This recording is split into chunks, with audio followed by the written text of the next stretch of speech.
लुटेरी बीवी। नीता का परिवार उसकी शादी कराना चाहता है, पर नीता को अपने बॉयफ्रेंड से ही शादी करनी होती है, जिसके लिए परिवार तैयार नहीं होता। इन्हीं सब उलझनों के बीच नीता के पापा उसकी मर्जी के खिलाफ राघव और नीता की शादी करा देते हैं। शादी ਤਾਂ ਤੁਸੀਂ ਮੇਰੀ ਕਰਾ ਦਿੱਤਾ, ਹੁਣ मैं भी देख दिया ए परिवार खुश किवें रहंदा है। अपने गुस्से के चलते नीता शादी के अगले ही दिन से परिवार में सबको उल्टे जवाब देना, किसी की कोई बात ना सुनना और अपने मन मुताबिक रहना शुरू कर देती है, जिससे घर में सबको दिक्कत होती है, लेकिन नीता को कोई कुछ नहीं बोलता। एक दिन सास नीता के पास आती है। बहू, की गल तुसी किवें नाल या किसी गल से नाराज हो? तुहानू मेरी फिक्र करन दी कोई लोड़ नहीं, मैं ठीक हाँ। ऐसा बोल नीता वहां से चली जाती है, पर सास की बात उसके मन में रह जाती है। शादी के अगले दिन से ही मैं सब दे नाल किन्ना औखा बिहेव किता, फिर भी आ मेरे तो इन्ने प्यार नाल गल किवें कर सकदी आ। मां नू नफरत करनी नहीं आउंदी, ऐस करके वो सोचती आ कि एक ना एक दिन तुम्हारा गुस्सा भी खत्म हो जाऊगा। यह कदे नहीं हो सकता। इससे पहले राघव कुछ बोलता, नीता का मोबाइल बजने लगता है, जिस पर राघव वहां से चला जाता है और नीता फोन पर बात करने लगती है। जिसके बाद अगले दिन से नीता की जैसे ही आत्मा बदल गई हो, वो बिना किसी के बोले घर के सारे काम कर देती है। उसकी ऐसी काया पलट देख राघव और उसकी माँ हैरान रह जाते हैं। बहू, तबियत शबियत ता ठीक सी? तबियत छड्डो मां, मैनू लगदा इसदा दिमाग हिल गया। ए तुसी दोनों की गल करी जांदे हो? मैं ठीक आ ते मेरा दिमाग भी। बस आज रियलाइज हो गया कि मैं अपने गुस्से विच कितना प्यारा परिवार ठुकरा रही सी। नीता की बात सुनकर सब बहुत खुश होते हैं और अब नीता सास की सेवा से लेकर पति की हर बात मानने लगती है, जिसकी वजह से कुछ ही समय में घर की सारी भाग दौड़ उसके हाथों में आ जाती है। उसी के साथ सास और राघव भी हर काम के लिए नीता पर ही डिपेंड हो जाते हैं। नीता, मेरा लैपटॉप किथे आ? बहू, मेरी दवाइयां। अब नीता अच्छी पत्नी और सर्वगुण संपन्न बहू बन गई होती है और इसी तरह विश्वास जीतते हुए एक दिन तिजोरी की चाबियां भी उसके हाथ में आ जाती है। ऐ हुई ना गल, हुन आएगा जिंदगी विच स्वाद। तिजोरी की चाबियां हाथ में आती ही नीता एक रात सास और पति के सोते ही सारे गहने और कैश लेकर घर छोड़ अपने बॉयफ्रेंड के पास चली जाती है। रवि, मैं आ गई, अब सानू कोई अलग नहीं कर सकता।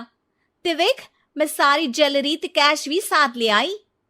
नीता की ये बात सुनकर रवि खुश हो जाता है और वो दोनों साथ रहने लगते हैं, जिसमें नीता पूरा समय काम करती है तो रवि उसके लाए पैसों पर ऐश करता रहता है। मैं तेरे तो प्यार कर दिया, ता करके ससुराल छड़ाई, और एक तू आ जो पैसों दे आगे कुछ भी नहीं देखदा। ओ महारानी, अपने काम तो काम रख, मेरे ते जुबान लड़ान दी जरूरत नहीं, वरना इस घर तो बाहर कर देना है। ऐ मेरा घरा, तेरा ससुराल नहीं, जीवे मन किया रहली, इथे रहन लाई, हाथ चला जुबान नहीं। रवि की बातें सुन नीता के सिर पर जैसे आसमान ही टूट जाता है। एक तेरे करके मैंने अपने मां पियो नाल उस भले चंगे ससुराल नु भी धोखा दिता, ते तू छड्ड परे, मेरी ही गलती आ।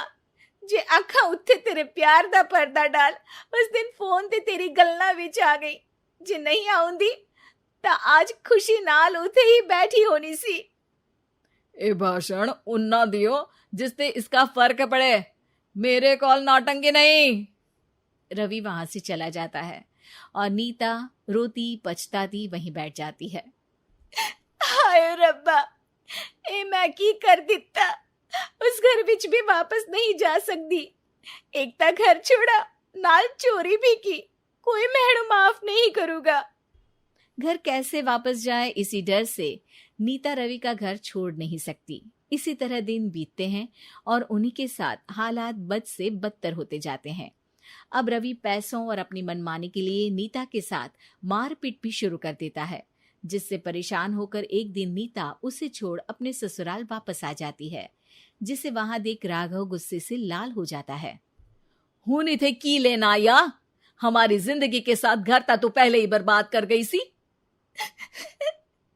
जान दिया, मेरी गलती माफी लायक नहीं।